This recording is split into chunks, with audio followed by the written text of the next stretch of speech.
Après plus d'1 an sur cette série de dessins sur le thème des signes astrologiques, on arrive bientôt à la fin et aujourd'hui, le signe à l'honneur est la Vierge.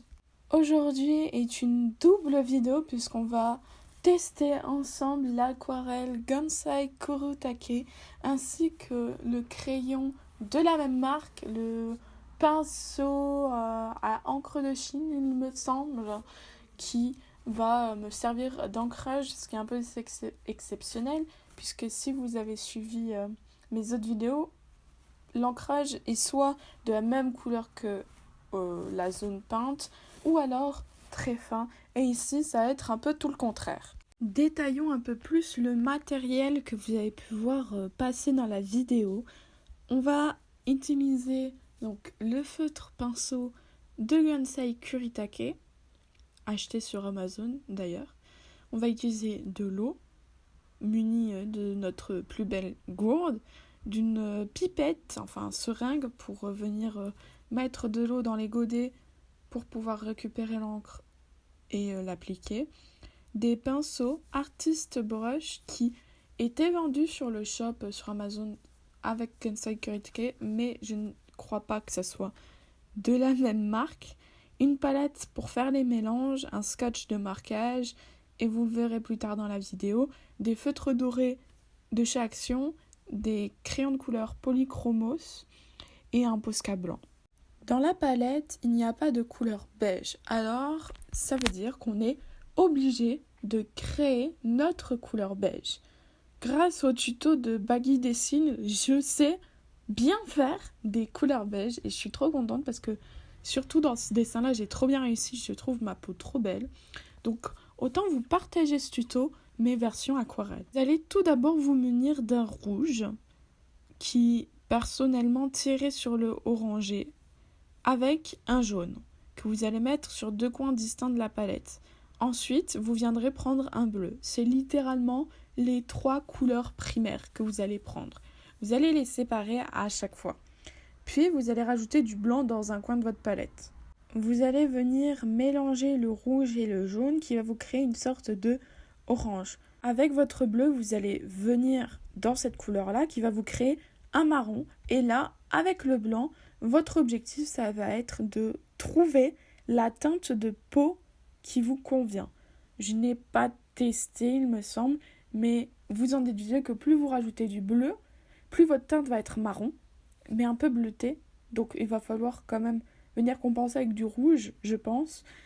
Et plus vous allez rajouter du blanc, plus votre marron va être clair et donc plus il va se rapprocher d'une espèce de beige un peu rosé. Ce qui est de l'application sur le dessin, je vais d'abord passer une couche d'eau sur toute la zone que je souhaite peindre. Alors je ne l'ai pas fait à ce moment-là, mais plus tard dans la vidéo, je vais utiliser du drawing gum qui va très peu me servir pour ce dessin, c'est pour ça que je ne l'ai pas mentionné dans les matériaux. Ça va être un outil qui va nous servir à conserver la zone voulue pour pas qu'elle soit peinte. Ici, j'en ai pas réellement eu besoin. Une fois que vous allez mettre cette couche d'eau sur la zone souhaitée, ça va permettre en fait à la peinture de s'étaler sur le dessin et de pouvoir travailler plus longtemps sur votre zone souhaitée puisqu'elle va mettre plus longtemps à sécher puisqu'elle est plus gorgée d'eau qu'une zone qui est sèche. Avec votre teinte de beige, vous allez donc faire un aplat uni de votre couleur de peau. Et première fois que je le fais, et c'est la seule fois où je me suis pas loupée, c'est attendre. Mais attendre vraiment longtemps pour que ça sèche. Je sais que certains utilisent un sèche-cheveux pour que ça sèche plus vite. Moi, je n'en utilise pas.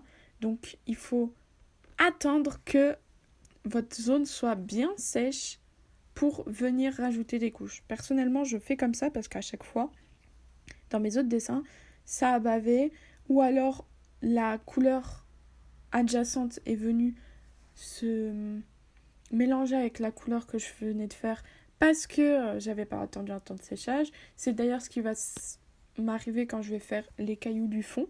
Donc un conseil, attendez longtemps jusqu'à ce que vous soyez sûr que ça sèche. Ensuite, avec cette même couleur de peau que je vais venir foncer ou alors que je vais revenir appliquer comme telle dans ma palette, je vais venir essayer de faire des formes. Donc je vais utiliser 2 pinceaux, un pinceau gorgé de peinture et un pinceau uniquement d'eau. Je vais venir avec le pinceau de peinture appliquer aux endroits où que je souhaite qu'il soit plus foncé. Et avec mon pinceau d'eau, je vais venir diluer pour faire un dégradé et pour que ça soit plus naturel et qu'il n'y ait pas de démarquage. Je vais appliquer ce procédé sur toutes les zones que je souhaite plus foncées. Et avec un mouchoir à côté, je vais venir tamponner quand je vais mettre trop de peinture ou que y a trop d'eau ou que ça ne va pas. Pour finir, je vais appliquer une 3e couche sur ma peau, ça sera l'avant-dernière, je vais l'appliquer plus tard l'autre. Je vais appliquer une couche de rouge, rose, orangé pour donner encore un peu de couleur un peu chair à ma peau, que je vais venir appliquer notamment dans les rondeurs ou dans les espaces un peu ombragés. De cette manière, je vais intensifier les couleurs chaudes de mon personnage et je vais également lui donner un peu plus vie car je trouvais qu'elle était un peu cadavérique à n'avoir que... en fait, elle n'avait pas trop de nuances et c'était vraiment un souhait que je voulais apporter, avoir cette un peu connotation très chaude de chair qu'on a envie d'aller toucher mais qu'on sait qu'on n'a pas le droit parce qu'on ne devrait pas être là. En fait, l'idée, en mélangeant le rouge et le marron, c'est de donner un sous-ton un peu chaud aux cheveux parce que le marron, je le trouve un peu plat, je dirais. Du coup, l'idée, c'est de venir mélanger pour avoir une couleur un peu rose-marron. De cette manière, on va donner en fait une sorte de mélange et intensifier, je pense, un peu ce marron. Déjà, il est un peu plus, je sais pas, chaud. Je pense qu'on va utiliser cette base-là. Là, je vais pas humidifier la zone.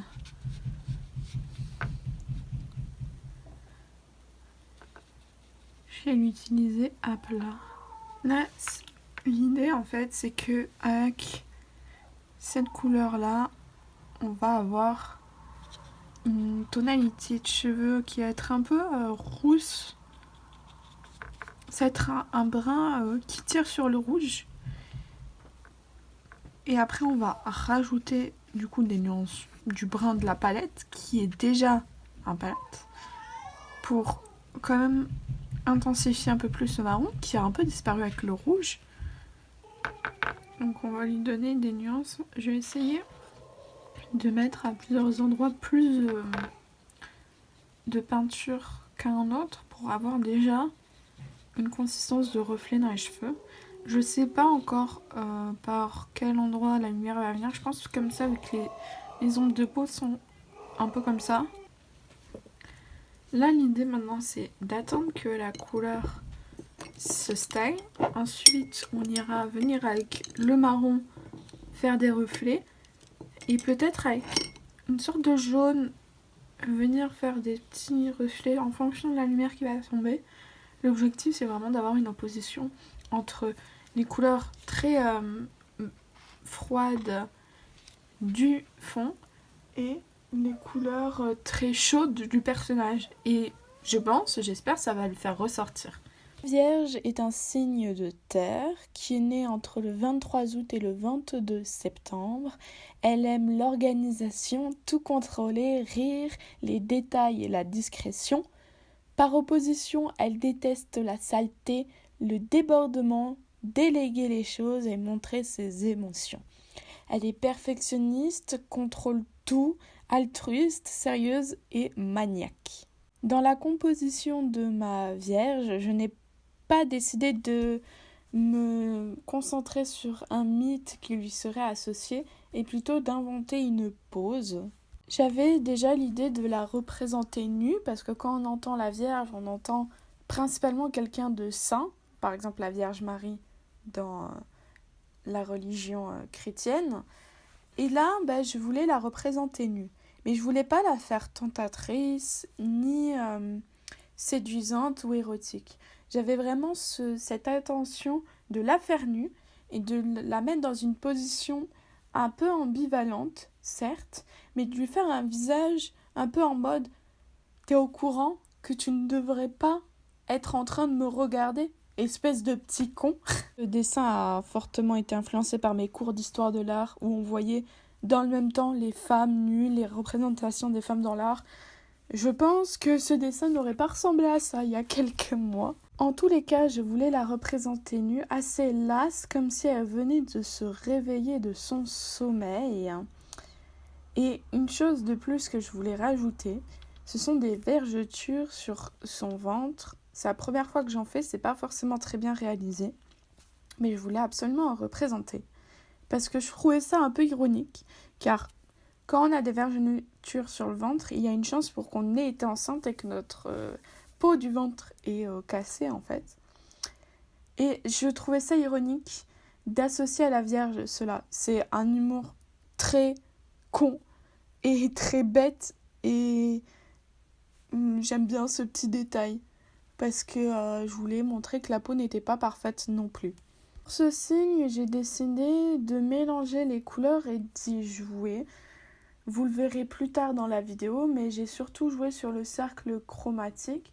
Notre personnage est très dans les tons chauds, donc beaucoup de rouge, d'orange, de marron, tandis que le fond, lui, il est gris, donc il représente plutôt les couleurs froides, qui va un peu les mettre en valeur l'une et l'autre, avec un rappel dans le ciel des couleurs chaudes, donc du personnage.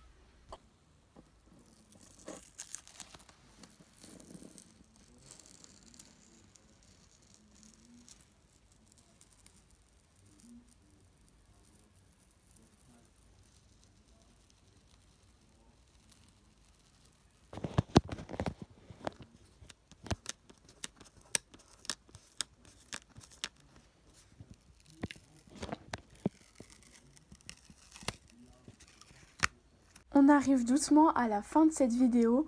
Pour la conclure, je vous propose mon avis sur le matériel testé aujourd'hui, à savoir l'aquarelle, mais aussi le feutre pinceau. Pour ce qui est de l'aquarelle, elle ressemble beaucoup à une gouache quand on met très peu d'eau, ce qui fait que, par exemple sur mon dessin final, il y a des endroits qui collent un peu et qui ont un peu de relief parce que j'ai pas mis assez d'eau, mais ça peut jouer en votre faveur dans le sens où c'est très intéressant parce qu'on peut jouer sur un peu les effets et essayer de donner des petits reflets, une perception différente de ce qu'on pourrait faire avec une autre aquarelle. Pour ce qui est du feutre, je le trouve extrêmement intéressant. C'est un peu dur à manier, surtout si vous aimez faire des fins traits comme moi, par exemple. Mais pour autant, j'ai beaucoup aimé, et surtout sur le dessin, au final, cet ancrage un peu épais, mais fin par moment, me convient parfaitement et je le trouve très joli. Pour ce qui est de mon avis sur le dessin en général, je suis assez fière de moi. C'est la première fois que je représente une femme nue qui est dans la nature et qui n'y a pas grand chose d'autre qu'elle-même. C'était assez dur de représenter quelque chose qui serait compréhensible pour le public et de comprendre mon cheminement de pensée et d'identifier un peu cette opposition couleur chaude, couleur froide, même si elle y est pas trop, même si les couleurs froides, donc là, ici le gris, prend quand même une grosse part et la couleur chaude en opposition. Je pense que j'ai quand même bien réussi mon effet. Mon élément préféré du dessin reste la peau que j'ai, je pense, bien réussi. Je ne l'ai pas montré dans la vidéo parce que je n'avais pas filmé, mais pendant que j'étais en train de peindre les cailloux, le gris des cailloux est venu sur la jambe, ce qui a fait que au début, j'ai très vite été pessimiste et je me suis dit ça y est, le dessin il est gâché encore, et au final j'ai réussi à rattraper et je me suis dit ça va jouer sur la saleté parce qu'elle est quand même sur des cailloux complètement nus, donc elle peut pas être blanche non plus, et au final les reflets un peu roses que j'ai mis sur le personnage font que ça ne se voit même pas. Et je pense que si je vous l'avais pas dit, vous ne l'aurez même pas su. J'espère que mon interprétation de ce signe astrologique vous a plu.